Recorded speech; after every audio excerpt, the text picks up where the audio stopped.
stand by.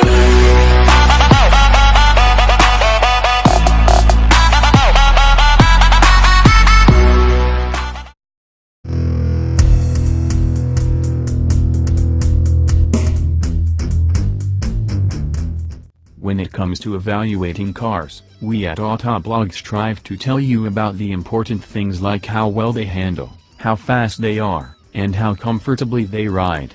These are all key pieces in the good car puzzle. The thing is, some cars also have small, but endearing details that are glossed over because they won't make or break our opinions of the vehicles. But they're features that make us smile anyway, and our long-term 2016 Fiat 500X happens to have a couple of them. The other week I had the Italian crossover for a day, and when I took off for lunch, I found the first surprise between the front seats.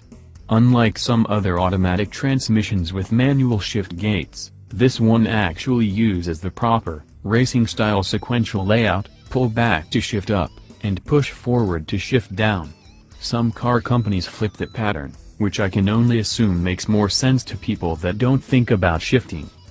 The 500X's other little surprise came that night as I drove home, but to properly explain why I loved it, I have to first talk about a different car. I own a 1999 Mazda MX-5 Miata, and one of my favorite things about it is that I can cruise around with one hand on the steering wheel and my elbow resting on the windowsill. It's the most chill driving position imaginable. Unfortunately, as belt lines have crept higher and higher, and doors have migrated farther from the edges of the seats, the opportunity to drive this way has effectively vanished.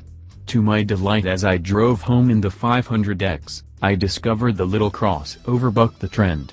I'm not sure how, but it has windowsills that are prime elbow purchase. Neither of these features change my overall opinion of the vehicle, but they're worth noting because Fiat didn't have to include either of them. It's just a mass-market crossover, so a racing-style shifter and a comfy windowsill would probably go unnoticed by most buyers. Yet, despite those facts, some designers decided the car would be better with these details. For that reason, I'm happy to draw attention to these designers' extra effort, and I will appreciate it every time I'm behind the wheel of our 500X. This my review today. Don't forget to subscribe my channel. Thank you. And see you.